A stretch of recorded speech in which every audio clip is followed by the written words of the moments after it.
나래가 장부를 훑어보며 날카로운 눈빛으로 미경을 바라봅니다. 형님 이름이 유난히 많네요? 영수증 첨부도 없고 혹시 뭐 빼돌리신 건 아니지? 미경의 젓가락질이 멈추고 테이블 위의 분위기가 순식간에 얼어붙습니다. 그랑께요. 잔칫날 사람 베는 건 칼이 아니라 입이더만요.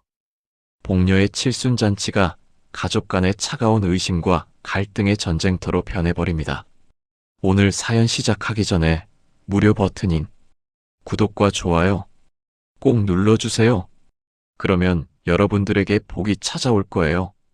을지로 변두리 골목 깊숙한 곳, 세월의 때가 묻은 간판들 사이에 자리 잡은 작은 동네 식당에서 오늘은 특별한 잔치가 열리고 있습니다. 포장마차 한 대로 시작해서 작은 반찬 가게까지 일궈낸 최복녀의 칠순 잔치입니다.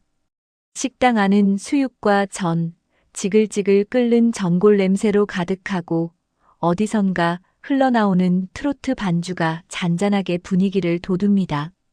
테이블마다 놓인 접시들이 부딪히는 소리가 경쾌한 리듬을 만들어내고 있습니다. 복녀는 오늘을 위해 곱게 한복을 차려입었습니다. 연보라색 치마 저고리가 그녀의 주름진 얼굴을 한층 부드럽게 만들어줍니다. 평생 손에서 놓지 않던 낡은 가죽 장부를 작은 가방에 조심스럽게 넣으며 중얼거립니다. 여근에 잃은 발자국이 다 있다. 그 장부는 단순한 가계부가 아니었습니다. 복녀의 인생 전체가 담긴 보물상자 같은 존재였죠.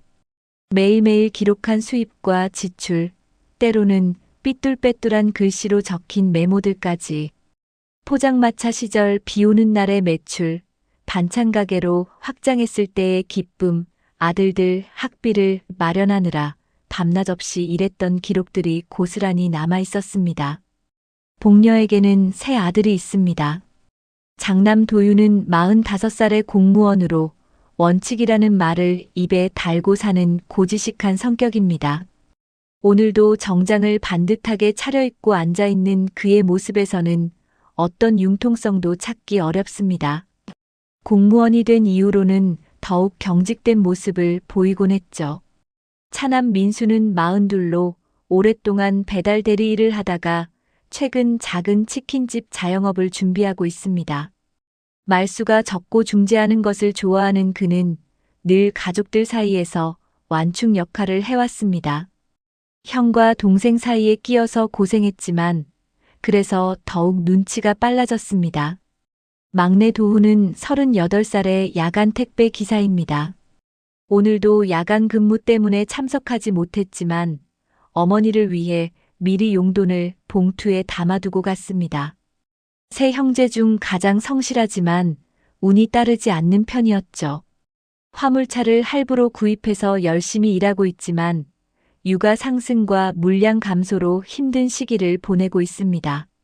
며느리 둘의 성격은 정말 극과 극입니다. 큰 며느리 미경은 43으로 전라도 광주 출신이며 요양병원에서 간병사로 일했던 경력이 있습니다. 말은 많지 않지만 항상 조용히 챙기는 타입으로 시어머니가 병원에 갈 때마다 동행했고 집안의 계좌 관리와 영수증 정리를 꼼꼼히 해왔습니다. 전라도 특유의 정 많은 성격으로 복녀를 친어머니처럼 모시고 있었죠. 반면 작은 며느리 나래는 36살로 경상도 대구 출신입니다. 동네 학원에서 보조교사 일을 하다가 최근 학원 경영난으로 실직한 상태입니다. 말이 앞서는 편이지만 속은 여린 성격으로 남편 도훈의 화물차 할부금과 친정아버지의 당뇨 합병증 치료비 때문에 채권자들의 연락이 끊이지 않고 있습니다. 휴대폰 속 박 팀장이라는 이름으로 저장된 사채업체 직원의 연락이 하루에도 몇 번씩 올 정도였습니다. 잔치상이 차려진 테이블마다 사람들이 옹기종기 모여 앉았습니다. 동네 어른들과 복녀가 소유한 상가 건물의 세입자들, 그리고 가족들이 함께 어우러져 있는 모습이 정겨워 보입니다. 상가 건물은 복녀가 평생 모은 돈으로 10년 전에 구입한 것으로 문구점, 분식집, 세탁소 등이 입주해 있어서 매월 임대료 수입이 복녀의 생활비가 되고 있었습니다. 복녀는 그 모든 풍경을 바라보며 마음속으로 생각합니다. 잔칫날엔 좋은 말만 오르란께 근데 사람 말이 국물 같아서 한 번 넘치면 수습이 안 되더라. 그녀는 장부 위에 얇게 비닐을 한 겹 깔듯 조심스럽게 미소를 얹었습니다. 오랜 세월 장사를 해오며 터득한 지혜였습니다. 사람들은 모두 좋은 마음으로 모였지만 때로는 선이라는 이름으로 상처를 주기도 한다는 것을 그녀는 잘 알고 있었습니다. 특히 돈이 개입된 가족 문제는 더욱 조심스러웠죠. 입구 쪽에서는 세입자 대표인 춘복이 조용히 서 있습니다. 60대 중반의 문구점 사장인 그는 오늘 복녀의 잔치를 위해 일찍 가게 문을 닫고 왔습니다. 복녀와는 10년 넘게 건물주와 세입자 관계를 유지해오며 서로를 신뢰하는 사이가 되었습니다.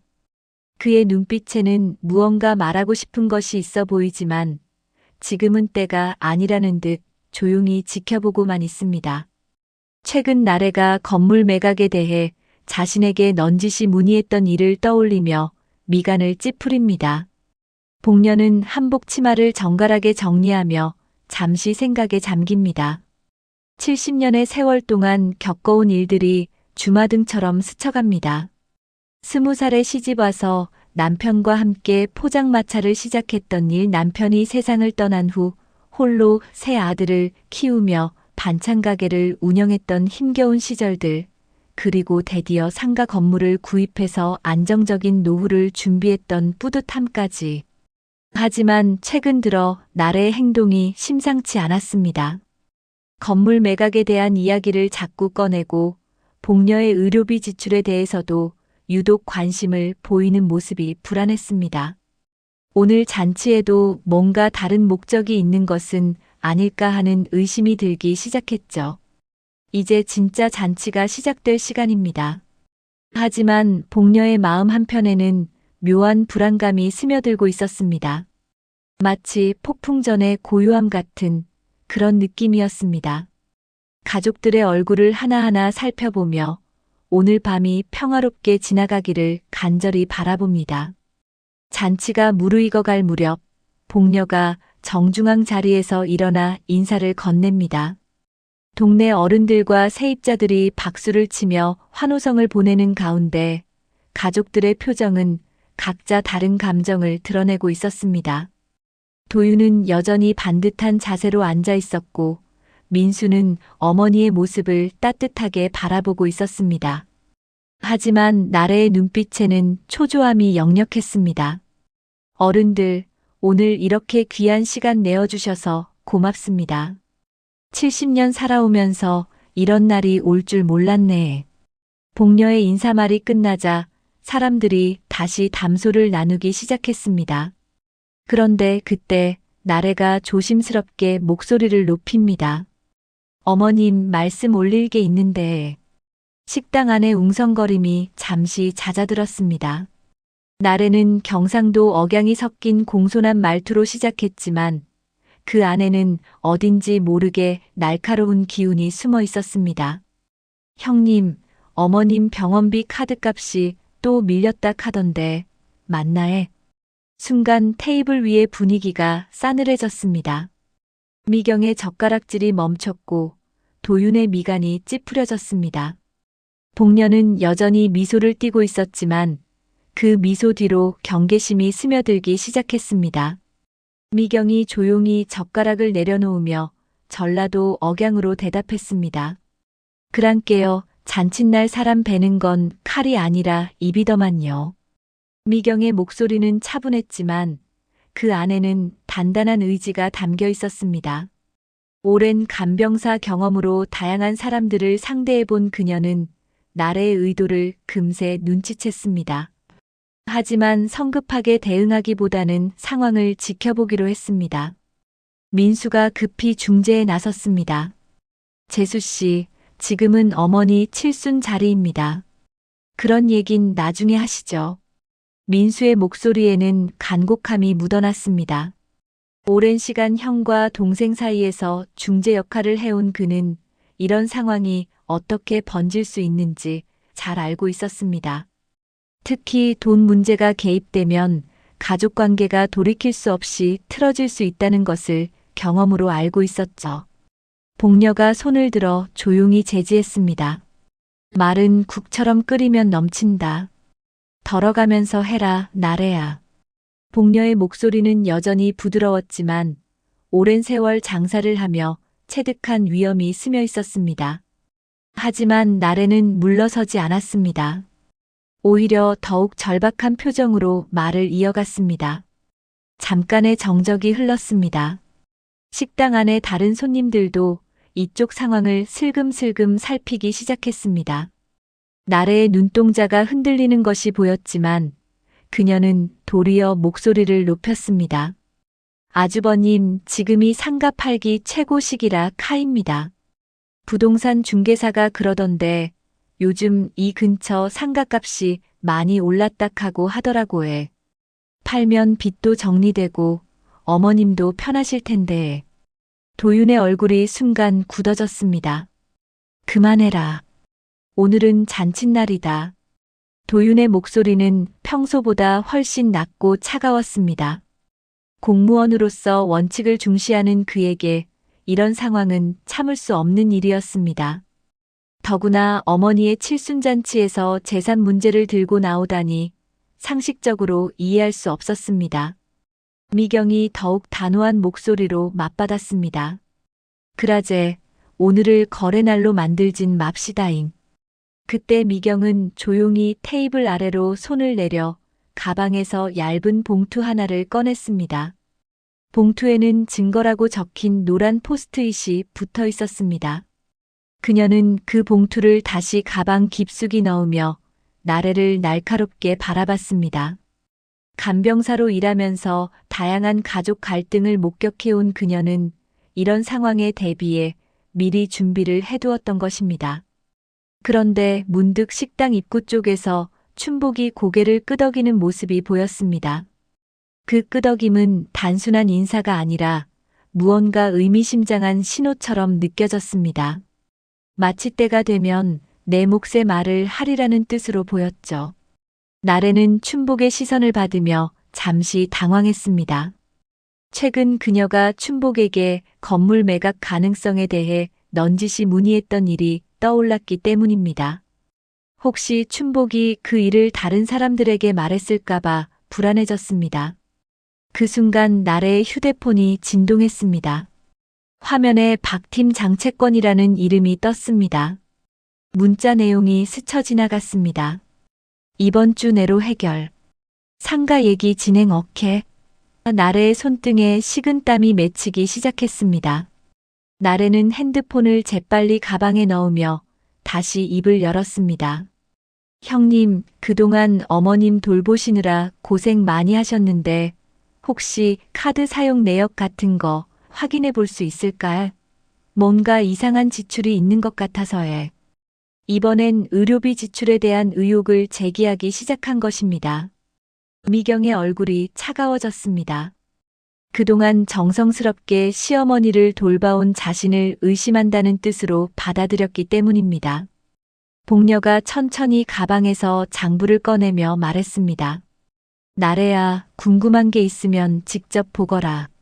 숨길 것도 없고 숨기고 싶지도 않다. 장부를 펼치자 복녀의 일상이 고스란히 드러났습니다. 매일의 수입과 지출, 병원비, 약가, 택시비까지 빼곡하게 기록되어 있었습니다. 그리고 중간중간 복녀의 삐뚤빼뚤한 메모들이 눈에 띄었습니다. 나래가 장부를 넘겨보며 속으로 생각했습니다. 내가 잘못 본 건가? 아니야. 형님이 너무 티를 안 내서 그렇지. 분명 뭔가를 숨기고 있을 거야. 그래야 내가 살아. 절박함이 그녀를 더욱 몰아세우고 있었습니다. 채권자들의 압박과 남편의 사업 실패, 친정아버지의 병원비까지 겹치면서 나래는 점점 막다른 골목으로 내몰리고 있었습니다. 이 상황에서 벗어날 수 있는 유일한 방법이 시어머니의 상가 매각뿐이라고 생각하고 있었던 것입니다. 복녀가 장부를 테이블 중앙에 놓자 주변이 조용해졌습니다. 오래된 가죽 표지에는 세월의 흔적이 고스란히 남아 있었고 모서리는 손때로 까맣게 변해 있었습니다. 복녀는 장부를 조심스럽게 펼치며 중얼거렸습니다. 여그 내 발자국 다 있다. 장부 속 첫 페이지부터 빼곡하게 적힌 글씨들이 드러났습니다. 날짜, 용도, 금액이 정성스럽게 기록되어 있었고 중간중간 복녀의 삐뚤빼뚤한 메모들이 눈에 띄었습니다. MRI 예약, 야간 택시비, 혈압약 교체, 미경이 없었으면 병원 못 갔다는 친필 메모까지 있었습니다. 나래가 장부를 넘겨보기 시작했습니다. 처음에는 조심스럽게 페이지를 넘기던 그녀의 손동작이 점점 빨라졌습니다. 뭔가를 찾고 있는 듯한 눈빛이었습니다. 그러다가 갑자기 특정 페이지에서 손을 멈췄습니다. 근데요, 형님 이름이 유난히 많네요. 병원비, 약가, 택시비. 다 형님이 결제하신 것 같은데 영수증 첨부는 없고 혹시 뭔가 빼돌리신 건 아니지? 나래의 목소리에는 의심이 가득했습니다. 경상도 억양이 더욱 진해지면서 말끝이 날카로워졌습니다. 순간 테이블 위의 분위기가 얼어붙었습니다. 도윤이 주먹을 꽉 쥐며 일어섰습니다. 나래야, 그만해. 형수님 들으신다. 도윤의 목소리는 분노로 떨리고 있었습니다. 평소 원칙을 중시하는 그에게 이런 모욕적인 상황은 참을 수 없었습니다. 더구나 그동안 묵묵히 어머니를 돌봐온 형수를 의심한다니 도저히 이해할 수 없었습니다. 미경이 젓가락을 조용히 놓으며 차분하게 말했습니다. 그랑께 말은 증거 앞에서 고개 숙이는 법이제. 미경의 목소리는 여전히 침착했지만 그 안에는 단단한 의지가 숨어 있었습니다. 그녀는 가방에서 두꺼운 파일 하나를 꺼냈습니다.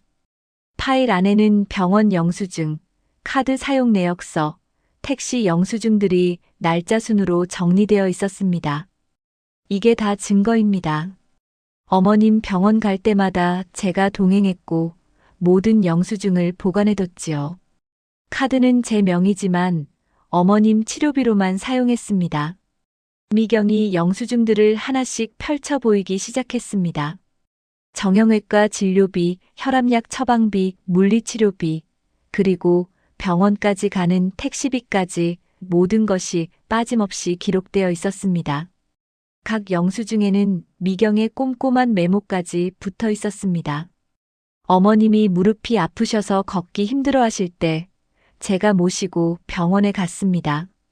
버스 타기 힘드시니까 택시를 불렀고요.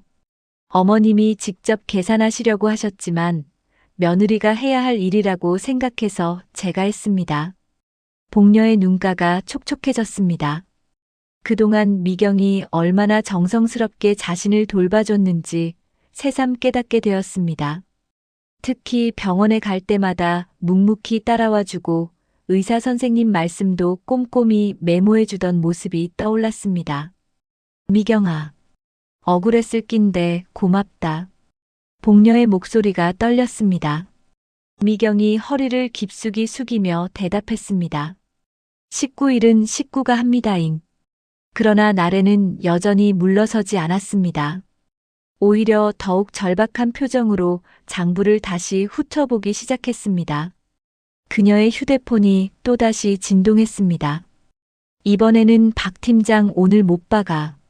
신탁 풀고 매각 유도해. 라는 문자가 왔습니다. 나래는 입술을 깨물며 속으로 생각했습니다. 여기서 물러나면 난 끝이다. 박 팀장이 말한 대로 하지 않으면 도훈이 화물차도 빼앗기고 친정아버지 수술비도 마련할 수 없어. 뭔가 다른 방법이 있을 거야. 나래의 속내 독백이 이어졌습니다. 내가 잘못 본 건가? 아니야. 형님이 너무 깔끔하게 정리해놔서 그렇지. 분명 뭔가를 숨기고 있을 거야. 그래야 내가 살아남을 수 있어. 절망감이 그녀를 더욱 극단으로 몰아세우고 있었습니다. 남편 도훈의 화물차 할부금이 연체되고 있고 친정아버지의 당뇨 합병증으로 인한 수술비가 시급한 상황이었습니다. 학원 보조교사 일마저 잃은 상태에서 더 이상 버틸 힘이 없었던 것입니다. 그때 입구 쪽에서 춘복이 천천히 다가왔습니다. 그의 표정은 심각했고 손에는 작은 봉투 하나를 들고 있었습니다. 사장님, 말씀 올릴 게 있습니다. 춘복의 목소리는 평소보다 무거웠습니다. 그는 복녀 앞에 봉투를 조심스럽게 놓았습니다. 봉투 안에는 휴대폰 화면을 캡처한 사진들이 들어 있었습니다. 며칠 전에 나래 사모님께서 저한테 연락하셨습니다. 건물 매각 관련해서 상담받고 싶다고 하시더군요. 처음에는 단순한 문의인 줄 알았는데 춘복이 사진들을 하나씩 꺼내 보였습니다. 나래가 보낸 문자 메시지들이었습니다. 사장님, 어머님 상가 매각 시세 어느 정도 될까요? 급하게 현금화해야 하는 상황인데 도움 주실 수 있나요? 세입자들 설득도 부탁드립니다. 나래의 얼굴이 창백해졌습니다. 자신이 춘복에게 보낸 문자들이 모두 노출된 것입니다. 그녀는 휴대폰을 꺼내 급하게 메시지 삭제를 시도했지만 이미 늦었습니다. 민수가 깊은 한숨을 쉬며 말했습니다. 재수 씨, 힘든 건 알았어야 했는데 내가 너무 모르고 있었네요.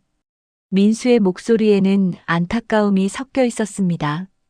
그동안 나래가 경제적으로 힘들어하고 있다는 것을 알면서도 적극적으로 도와주지 못한 자신을 자책했습니다. 복녀가 장부를 다시 자신 쪽으로 당기며 말했습니다. 나래야, 힘든 게 있으면 말을 했어야지. 왜 혼자 끙끙 앓았니? 복녀의 목소리에는 따뜻함과 함께 서운함이 묻어 있었습니다. 며느리가 이렇게 힘들어하고 있는데도 자신에게 솔직하게 털어놓지 않았다는 것이 속상했습니다. 나래는 더 이상 변명할 수 없음을 깨달았습니다. 모든 증거가 드러났고 가족들의 시선이 차가워지고 있었습니다. 그녀는 마지막으로 한 번 더 시도해보기로 결심했습니다. 어머님, 정말 죄송합니다. 제가 너무 급했어요. 하지만 지금 상황이 정말 절박해서 혹시 다른 방법이라도 없을까요? 나래의 목소리는 울먹임으로 가득했습니다. 이제 더 이상 숨길 것도 없었고 솔직하게 자신의 처지를 털어놓는 수밖에 없었습니다. 하지만 그녀의 마음 한구석에는 여전히 한 가지 카드가 남아 있었습니다. 나래의 울먹이는 목소리가 식당 안에 울려 퍼졌습니다. 하지만 미경은 이미 모든 준비를 마쳐놓은 상태였습니다. 그녀는 조용히 자리에서 일어나 마이크를 들었습니다. 잔치 분위기를 위해 준비된 마이크였지만 지금은 진실을 밝히는 도구가 되었습니다. 어머님, 그리고 여러분께 말씀 올리겠습니다. 미경의 목소리는 차분하면서도 단호했습니다. 그녀는 서류 바인더를 펼치며 천천히 입을 열었습니다. 방금 올케가 제기한 의혹에 대해 명확히 해명하겠습니다. 이 카드 내역은 전부 어머님 치료비입니다. 입원비, 약가, 택시비, 그리고 여그, 어머님이 직접 쓰신 메모도 있지요. 미경이 복녀의 장부에서 한 페이지를 펼쳐 보였습니다. 거기에는 복녀의 떨리는 글씨로 미경이 없었으면 병원 못 갔다라고 적혀 있었습니다. 작년 겨울 어머님이 무릎 수술을 받으셨을 때입니다. 수술 전날부터 퇴원할 때까지 일주일간 병원에서 밤을 새웠습니다. 간병사 경험이 있으니까 제가 직접 돌봤지요. 미경의 설명이 이어지자 복녀의 눈가가 다시 촉촉해졌습니다. 그때의 기억이 생생하게 떠올랐기 때문입니다. 수술을 앞두고 무서워하는 자신을 밤새 달래주던 미경의 모습, 물도 제대로 못 마시는 자신을 위해 얼음 조각을 입에 넣어주던 따뜻한 손길들이 하나하나 되살아났습니다. 그리고 이건 혈압약 처방전입니다. 어머님이 기존에 드시던 약이 효과가 없어서 새로운 약으로 바꿨는데 가격이 비쌌습니다. 한 달에 15만 원 정도 나왔지요. 미경이 약봉지와 함께 영수증을 내보였습니다. 날짜와 처방 내용이 정확히 기록되어 있었고 의사의 서명까지 선명했습니다. 어머님이 직접 계산하시려고 하셨지만 며느리가 해야 할 일이라고 생각했습니다. 제 카드로 결제했지만 모든 영수증을 보관해뒀고 어머님께도 매번 보고드렸습니다. 나래는 점점 궁지에 몰리는 것을 느꼈습니다. 미경의 준비된 증거들 앞에서 자신의 의욕은 하나씩 무너져 내렸습니다. 하지만 아직 포기할 수는 없었습니다. 민수가 무거운 표정으로 입을 열었습니다. 재수 씨, 방금 말씀은 지나쳤습니다. 사과하시죠. 민수의 목소리에는 실망감이 묻어 있었습니다. 그동안 나래를 동생의 아내로서 아껴왔는데 이런 식으로 형수를 의심하는 모습에 마음이 아팠습니다. 나래가 당황하며 고개를 숙였습니다. 그 정도인 줄은 몰랐습니다. 형님, 죄송합니다. 나래의 목소리는 떨리고 있었습니다. 하지만 그 사과는 진심이라기보다는 상황을 모면하려는 급작스러운 대응에 가까웠습니다. 그녀의 머릿속은 여전히 복잡했습니다. 테이블 사이사이로 웅성거림이 잦아들기 시작했습니다. 동네 어른들과 세입자들도 상황을 파악하고 있었습니다. 횡령 프레임은 완전히 힘을 잃었습니다. 미경은 과장하거나 감정적으로 대응하지 않았습니다. 오직 증거만 담담하게 제시했을 뿐이었습니다. 복녀가 미경의 손을 잡으며 작게 말했습니다. 미경아, 억울했을 낀데 고맙다. 복녀의 목소리에는 미안함과 고마움이 동시에 담겨 있었습니다. 그동안 미경이 얼마나 많은 것들을 혼자 감당해왔는지 새삼 깨닫게 되었습니다. 특히 자신이 아플 때마다 밤낮 없이 돌봐준 정성을 생각하니 가슴이 뭉클해졌습니다. 미경이 허리를 깊숙이 숙이며 대답했습니다. 식구 일은 식구가 합니다잉. 미경의 말에는 어떤 원망도 없었습니다.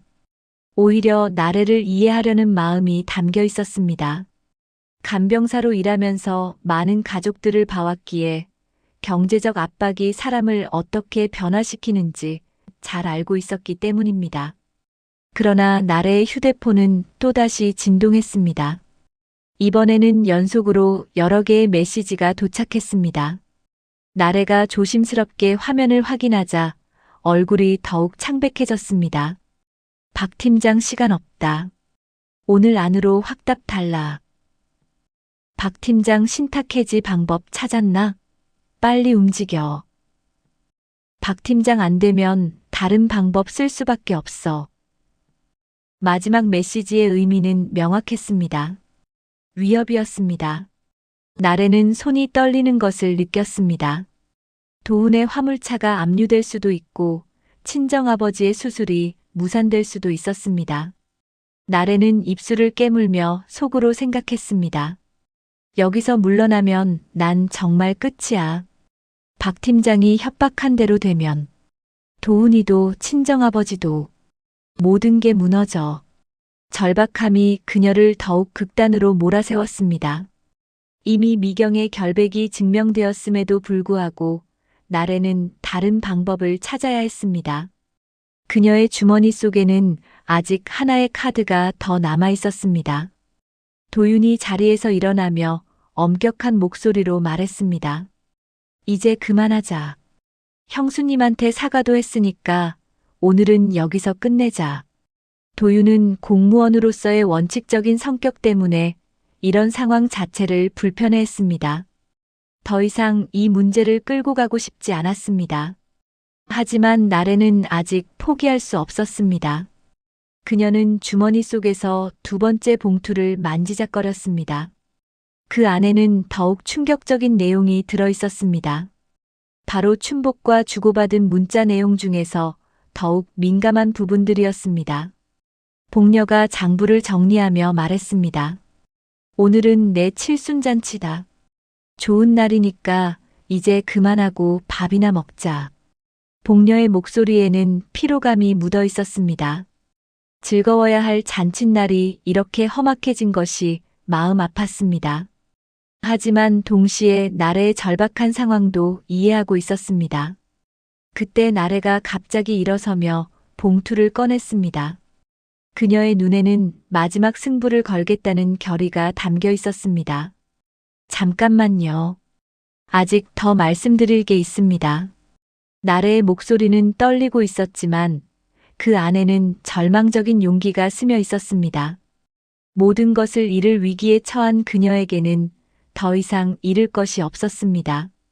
나래가 봉투를 들어 올리는 순간 긴장감이 식당 전체를 휩쌌습니다. 그녀의 손은 심하게 떨리고 있었고 얼굴은 창백했습니다. 모든 시선이 그녀에게 집중되는 가운데 나래는 마지막 카드를 꺼내려 했습니다. 이건 정말 중요한 얘기라서. 나래가 봉투를 열려는 순간 실수가 일어났습니다. 떨리는 손으로 봉투를 잡다가 테이블 위의 물컵에 팔이 부딪혔습니다.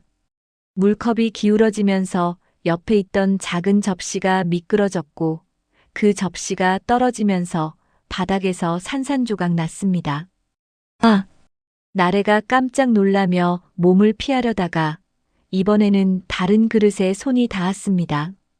유리 물컵이 테이블 모서리에 부딪히면서 깨졌고 그 파편이 사방으로 튀었습니다. 그중 하나가 나래의 입술을 스쳤습니다. 아이고! 나래가 입술을 만지자 손가락에 피가 묻었습니다. 작지만 선명한 상처였습니다. 입술에서 흘러내린 피 한 방울이 하얀 한복깃에 떨어졌습니다. 촛불이 파르르 떨리면서 그림자가 일렁였습니다. 미경이 재빨리 자리에서 일어났습니다. 허이구잉, 피난다. 약상자 가져오소. 미경의 간병사 본능이 발동했습니다. 그녀는 즉시 상황을 파악하고 응급처치를 시작했습니다.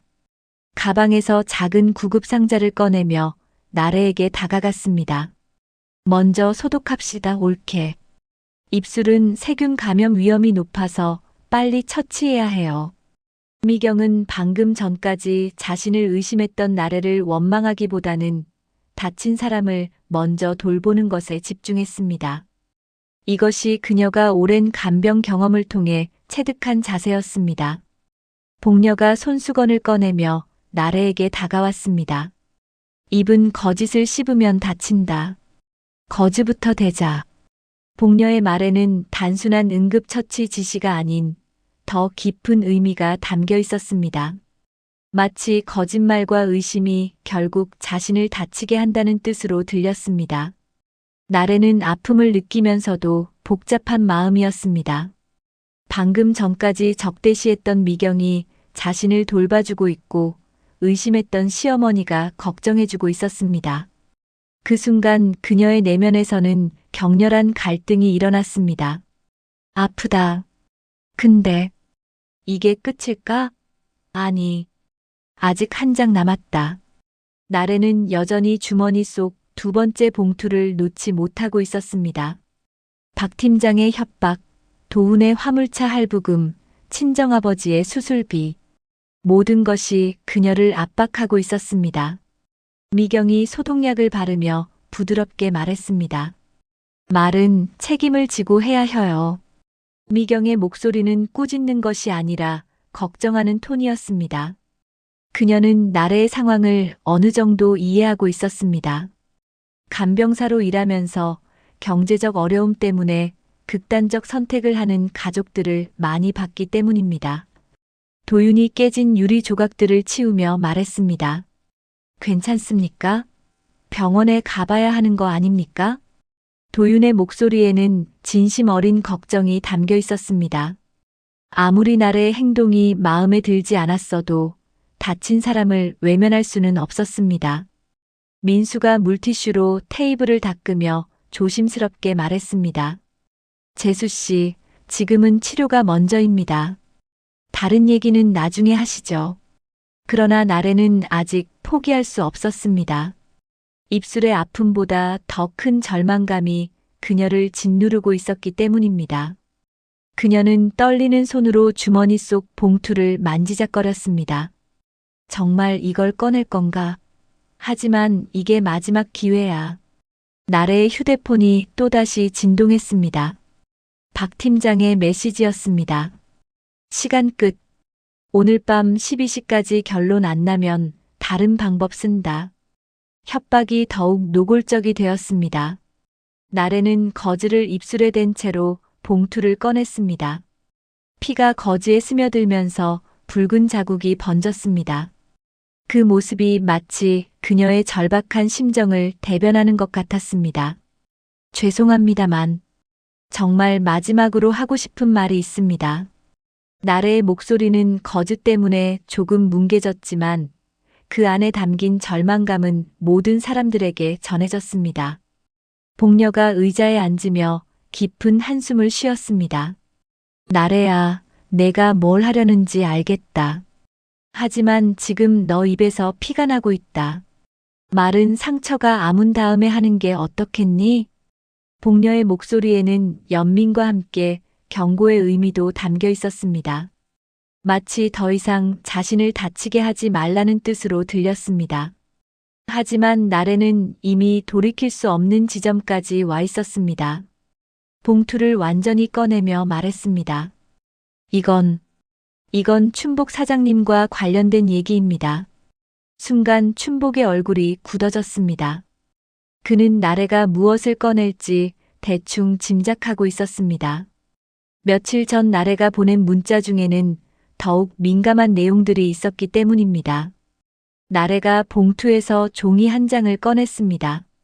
그것은 그녀와 춘복 사이에 주고받은 문자 대화를 캡처한 것이었습니다. 하지만 이번에는 앞서 춘복이 공개한 내용과는 다른 더욱 충격적인 부분이었습니다. 나래 사장님, 유언장 같은 거 다시 쓰게 할 방법 없을까요? 나래 신탁으로 묶여 있으면 매각이 어렵다고 하던데 해지할 방법이 있나요? 나래 사례비 준비되어 있습니다.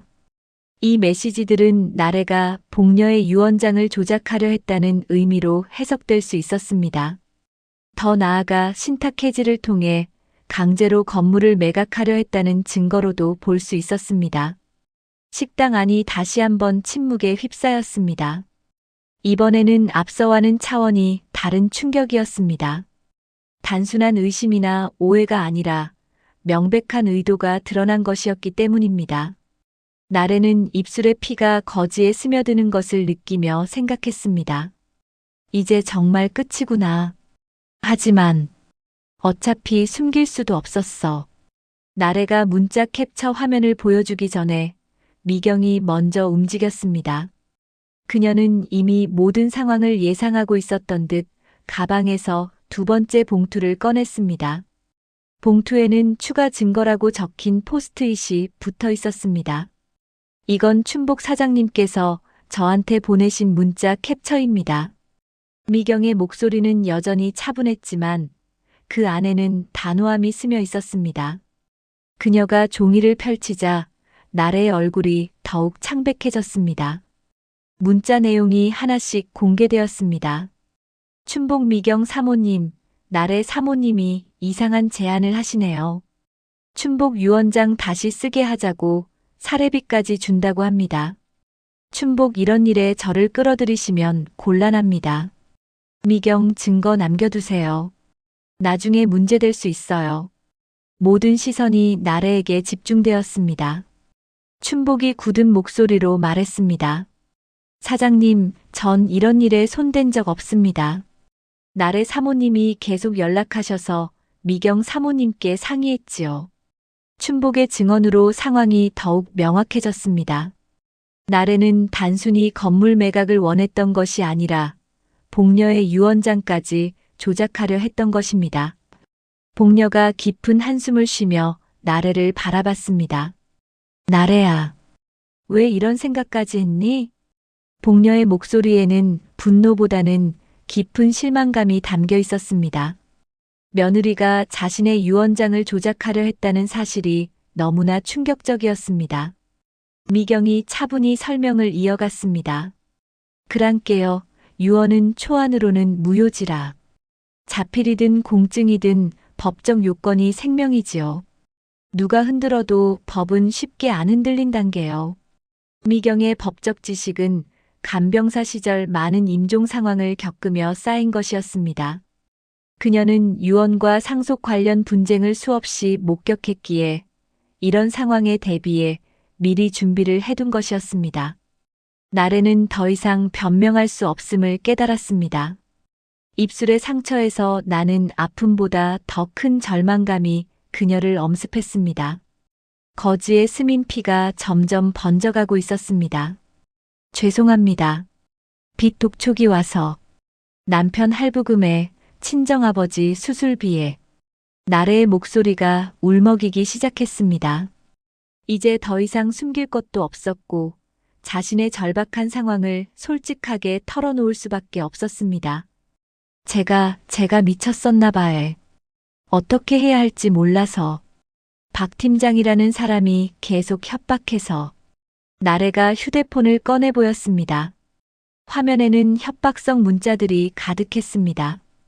오늘 밤까지 다른 방법 쓴다. 화물차 압류 같은 무서운 단어들이 눈에 띄었습니다. 민수가 숨을 고르며 말했습니다. 재수 씨, 힘든 건 알았어야 했는데 내가 못 본 척했네요. 민수의 목소리에는 자책감이 묻어 있었습니다. 그동안 나래 부부가 경제적으로 어려워하고 있다는 것을 알면서도 적극적으로 도와주지 못한 자신을 원망했습니다. 도윤이 딱딱했던 표정을 조금 풀며 말했습니다. 매각으로 해결할 일이 아니었다. 우린 가족이다. 도윤도 이제야 나래의 진짜 상황을 이해하기 시작했습니다. 원칙을 중시하는 그였지만 가족이 이렇게 절망적인 상황에 처해 있었다는 것을 몰랐던 자신이 부끄러웠습니다. 복녀의 눈가가 젖어들었습니다. 저 아가 왜 그리 빨리 칼을 뽑았을꼬? 누가 등을 떠민 거요? 복녀는 나래의 행동보다는 그녀를 이런 상황으로 몰아넣은 외부 요인들에 더 분노하고 있었습니다. 며느리가 이렇게 절박해질 때까지 가족들이 몰랐다는 것이 가장 큰 문제라고 생각했습니다. 나래는 천천히 휴대폰을 테이블 위에 올려놓았습니다. 화면에는 박 팀장과의 대화 내역이 고스란히 남아 있었습니다. 협박과 회유, 그리고 점점 거세지는 압박의 과정이 시간순으로 정리되어 있었습니다. 나만 죽으면 되는 줄 알았는데 오늘 보니 다 같이 다치겠더라고요. 나래의 목소리에는 깊은 후회가 담겨 있었습니다. 자신만의 문제라고 생각했던 것이 가족 전체를 해치는 일이 될 뻔했다는 것을 깨달은 것입니다. 미경이 나래의 어깨에 손을 올리며 말했습니다. 옳게 혼자 끙끙 앓지 말고 진작 말했어야지요. 미경의 목소리는 꾸짖는 것이 아니라 안타까워하는 톤이었습니다. 그녀 역시 경제적 어려움을 겪어본 적이 있어서 나래의 심정을 이해할 수 있었습니다. 춘복이 조심스럽게 말했습니다. 사장님, 나래 사모님이 처음 연락하셨을 때부터 뭔가 이상하다고 생각했습니다. 너무 급하게 서두르시더라고요. 춘복은 오랜 상인 경험으로 나래의 절박함을 눈치챘었습니다. 하지만 복녀와의 관계를 생각해서 직접적으로 개입하지는 않았던 것입니다. 나래가 거즈를 입술에서 떼며 조심스럽게 말했습니다. 숨 돌릴 시간을 주이소. 제가 책임지겠심더. 숨어 다니지 않겠심더. 이 말은 나래의 중요한 변화를 보여주는 순간이었습니다. 더 이상 거짓말이나 조작으로 문제를 해결하려 하지 않겠다는 의지의 표현이었습니다. 복녀가 나래의 손을 잡으며 말했습니다. 나래야, 가족 일은 혼자 해결하는 게 아니다. 왜 진작 말하지 않았니? 복녀의 목소리에는 따뜻함이 돌아왔습니다. 분노와 실망감보다는 며느리에 대한 걱정이 앞섰습니다. 그때 도윤이 결단력 있게 말했습니다. 재수 씨 채무 문제, 법률 상담부터 받아봅시다. 개인회생이나 채무조정 같은 합법적인 방법이 있을 겁니다. 민수도 거들었습니다. 저도 도울게요. 치킨집 준비하면서 알게 된 자영업자 지원 제도들이 있어요. 도훈이 화물차 할부 문제도 정부 지원책을 알아보죠. 가족들이 하나씩 나래를 도우려는 의지를 보이기 시작했습니다. 나래는 그런 모습을 보며 눈물이 터져 나왔습니다. 어머님, 형님들, 제가 너무 무서웠어요. 혼자 감당하기에는 너무 컸어요. 나래의 진심 어린 고백이었습니다. 입술의 상처는 아직 아팠지만 마음의 짐은 조금씩 가벼워지는 것을 느꼈습니다. 복녀가 장부를 다시 펼치며 말했습니다. 이제 진짜 얘기를 해보자. 나도 숨겨둔 게 있다. 복녀의 말에 모든 사람들이 숨을 죽였습니다. 그녀가 숨겨둔 게 있다고 한 것은 예상치 못한 반전이었습니다. 복녀는 천천히 자리에서 일어나 식당 구석에 놓인 작은 화분 옆으로 걸어갔습니다. 70년 살면서 배운 게 하나 있다면 사람은 믿어도 세상은 믿으면 안 된다는 거다. 복녀가 화분 밑에 작은 장판을 들춰내자 노란색 통장 하나와 봉투가 나타났습니다. 모든 사람들이 놀란 표정으로 그녀를 바라봤습니다. 여그든 건 세입자들 도와주고 손주들 학자금 장만한 돈이다. 그리고 복녀가 봉투에서 서류 한 장을 꺼냈습니다. 그것은 신탁 계약서였습니다. 건물은 안 판다. 이미 몇 해 전에 담보 신탁으로 묶어뒀다.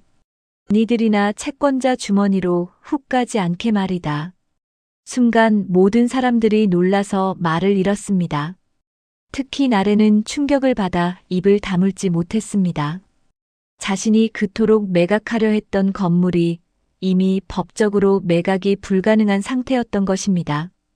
도윤이 서류를 받아보며 말했습니다. 어머니, 언제 이런 준비를 하셨습니까? 복녀가 의자에 앉으며 설명했습니다. 3년 전이다. 너희 아버지 제사 지내고 나서 생각해보니 내가 언제 죽을지 모르는 일이고 그때 가서 니들끼리 싸우면 안 되겠더라고.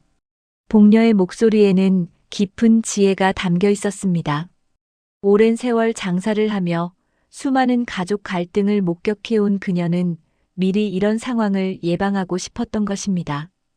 유산은 물건이 아니라 흐름이다.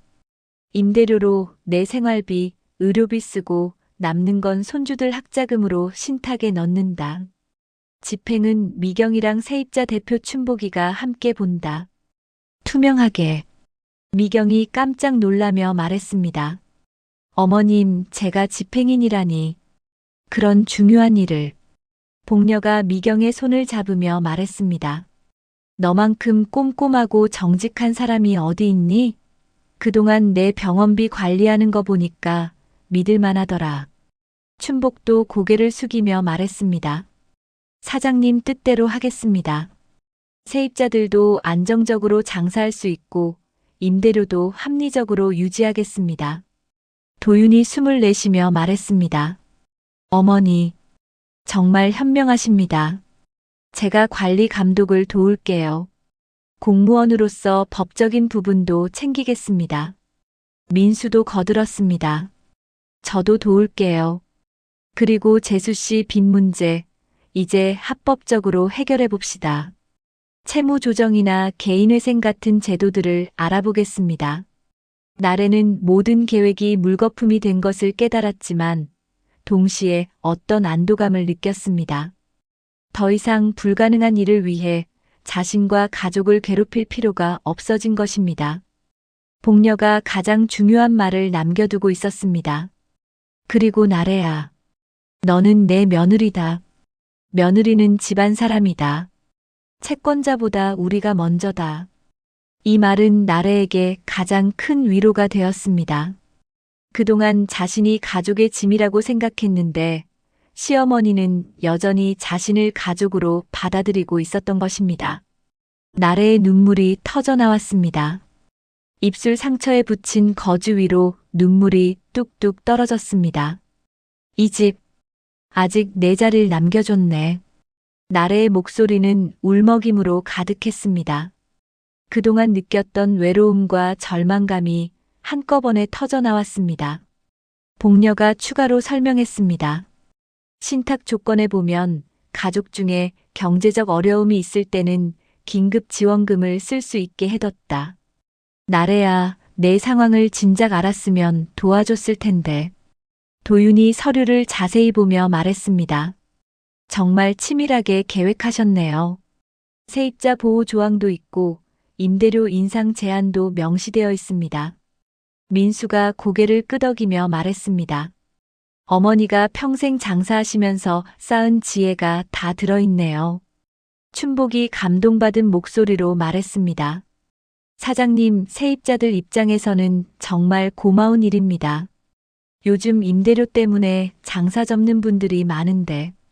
복녀가 마지막으로 중요한 이야기를 꺼냈습니다. 그리고 나래야, 내 친정아버지 수술비는 내가 낸다. 도훈이 화물차 할부금도 일단 내가 정리해주마. 나래가 깜짝 놀라며 말했습니다. 어머님, 그럴 순 없습니다. 제가 어떻게... 복녀가 손을 들어 막으며 말했습니다. 가족이 어려울 때 도와주는 게 당연한 거다. 대신 조건이 하나 있다. 모든 사람들이 복녀의 다음 말을 기다렸습니다. 앞으로는 혼자 끙끙 앓지 말고 가족들한테 미리 말해라. 우리가 함께 해결할 수 있는 일들이 많다. 나래가 고개를 깊숙이 숙이며 말했습니다. 어머님, 정말 죄송하고 고맙습니다. 앞으로는 절대 혼자 해결하려 하지 않겠습니다. 복녀가 미소를 지으며 말했습니다. 그래, 그게 가족이다. 서로 기대고 살아가는 거지. 미경이 나래의 어깨를 토닥이며 말했습니다. 동서, 이제 마음 놓고 치료받으시고 새로운 일자리도 천천히 찾아봅시다. 도윤이 결의에 찬 목소리로 말했습니다. 내일부터 재수씨 채무 정리 작업을 시작하겠습니다. 법률 상담소에 연결해 드릴게요.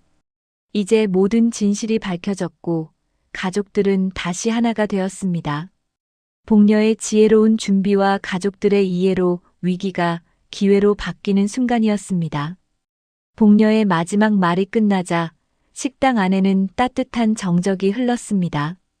그동안 쌓였던 오해와 갈등이 풀리면서 가족들의 마음도 하나씩 열리기 시작했습니다. 나래가 입술의 거즈를 조심스럽게 만지며 고개를 깊숙이 숙였습니다. 어머님의 형님들. 와 일이 겁이 앞섰는지 정말 죄송합니다. 다시 배우겠침더. 나래의 목소리에는 진심 어린 후회와 다짐이 담겨 있었습니다. 경상도 억양이 진해진 것은 감정이 격해졌기 때문이었습니다. 도윤이 딱딱했던 표정을 완전히 풀며 말했습니다. 내가 더 조급했지. 재수씨 상황을 미리 알았어야 했는데. 오늘은 잔칫날이니까 끝은 미안해도 시작은 다시 해보자. 도윤다운 원칙적이면서도 따뜻한 말이었습니다. 공무원으로서 법과 원칙을 중시하지만 가족에 대한 사랑도 깊다는 것을 보여주는 순간이었습니다. 민수가 나래의 어깨를 가볍게 두드리며 말했습니다. 재수씨, 그만 우세요. 오늘은 어머님 칠순입니다. 좋은 날에 눈물은 그만 흘리시고 이제 정말 축하해드립시다. 민수의 중재 역할이 빛을 발하는 순간이었습니다. 오랜 시간 형과 동생 사이에서 균형을 맞춰온 그의 지혜가 이런 때 더욱 값진 것이었습니다. 미경이 소독약과 새 거즈를 들고 나래에게 다가왔습니다. 입은 찢으면 피가 나고 사과는 꿰매진다. 우덜, 오늘 여기서부터 다시 꿰매봅시다잉. 미경의 전라도 억양이 더욱 다정하게 들렸습니다. 그녀가 나래의 상처를 정성스럽게 소독하고 새 거즈를 붙여주는 모습에서는 진정한 가족애가 느껴졌습니다. 옳게 아프지요? 하지만 상처는 아물면서 더 단단해진다 하더라고요. 미경의 말에는 단순한 위로가 아닌 삶의 지혜가 담겨 있었습니다. 간병사로 일하면서 수많은 상처와 회복을 목격해온 그녀만이 할 수 있는 말이었습니다. 춘복이 조용히 다가와서 복녀에게 말했습니다. 사장님, 세입자들한테도 오늘 일을 정리해서 전하겠습니다. 모두들 사장님 뜻을 잘 이해할 거예요. 복녀가 고개를 끄덕이며 말했습니다. 춘보가 고맙다. 앞으로도 세입자들과 잘 지내자. 그때 식당 주방에서 사장이 나와서 말했습니다. 어르신들, 이제 정말 축하 인사 올리시죠. 생신 축하 노래도 불러드리고요. 주방 사장의 제안에 모든 사람들이 고개를 끄덕였습니다. 이제야 진짜 잔치 분위기가 시작될 수 있을 것 같았습니다. 복녀가 자리에서 일어나며 마지막 인사를 했습니다. 여러분, 오늘 이런 일이 있었지만 오히려 더 좋은 날이 된 것 같습니다. 우리 가족이 서로를 더 잘 이해하게 되었으니까요. 복녀의 목소리에는 깊은 만족감이 담겨 있었습니다. 밥 냄새는 사람을 불러 모은다고 했습니다. 말이 넘칠 땐 국자를 내려놓고 서로의 그릇을 봐야지요. 유산은 흘러야 합니다. 상처도 꿰매면 흔적으로 남아 우리를 지키는 거예요. 복녀의 인생 철학이 담긴 말이었습니다. 70년을 살아오며 터득한 지혜를 가족들과 나누는 순간이었습니다. 모든 사람들이 일어나서 박수를 쳤고 주방에서 촛불이 꽂힌 케이크가 나왔습니다. 촛불이 파르르 떨리다가 다시 고요해졌습니다. 생신 축하합니다. 모든 사람들의 합창이 식당 안을 가득 채웠습니다. 날에도 거즈를 붙인 채로 함께 노래했습니다. 그녀의 목소리는 떨리고 있었지만 그 안에는 희망이 담겨 있었습니다. 복녀가 촛불을 끄며 소원을 빌었습니다. 우리 가족이 앞으로도 서로 이해하며 살아가기를, 그리고 나래가 다시 웃을 수 있기를 하고 빌었습니다. 며칠 후의 이야기입니다. 민수는 약속대로 법률복지센터에 나래의 채무 조정을 접수했습니다. 전문가의 도움으로 박 팀장 같은 불법 사채업체와의 관계를 정리하고 합법적인 채무 조정 절차를 밟기 시작했습니다. 춘복과 미경은 신탁 집행 계획표를 자세히 만들어서 복녀의 집 식탁에 붙여놓았습니다. 매월 임대료 수입과 지출 내역을 투명하게 관리하기로 한 것입니다. 도윤은 세입자들과의 간담회를 열어서 임대료 인상 동결을 약속했습니다. 또한 필요한 시설 개선 작업도 계획적으로 진행하기로 했습니다. 나래는 새벽 학원 청소 아르바이트를 구했습니다. 비록 작은 일이지만 정직하게 다시 시작하는 첫걸음이었습니다. 거울 앞에서 입술의 상처를 보며 그녀가 웃었습니다. 아프다. 근데 살겠다. 상처는 아직 완전히 아물지 않았지만 나래의 마음은 이미 치유되기 시작했습니다. 복녀의 집 문 밖으로는 콩나물국 끓는 소리와 밥 짓는 냄새가 번져 나왔습니다. 미경이 시어머니를 위해 정성스럽게 끓인 국이었습니다. 그 냄새가 다시 가족들을 불러 모았습니다. 도훈도 야간 근무를 마치고 집에 돌아와서 가족들과 함께 아침을 먹었습니다. 그동안 경제적 부담 때문에 가족들과 거리가 멀어졌던 그도 이제 마음을 열기 시작했습니다.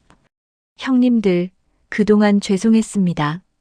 제가 무능해서 아내가 그런 생각까지 하게 만들었네요. 도훈의 사과에 형들이 말했습니다. 가족끼리 무슨 죄송하다는 소리야. 이제부터 함께 해결해 나가면 되는 거지. 복녀가 가족들을 둘러보며 흐뭇하게 웃었습니다. 칠순잔치에서 벌어진 일들이 오히려 가족들을 더욱 단단하게 묶어준 것 같았습니다. 역시 가족이다. 서로 기대고 살아가는 거지. 창밖으로는 새로운 하루의 햇살이 들어오고 있었습니다. 복년의 가족의 새로운 시작을 축복하는 것 같았습니다. 상처는 아물고 오해는 풀렸으며 사랑은 더욱 깊어졌습니다. 더 많은 이야기로 찾아올게요. 많은 사연과 의견 올려주시면 영상을 만드는데 큰 도움이 될 거예요. 영상이 즐거우셨다면 구독과 좋아요, 알림 설정은 사랑입니다.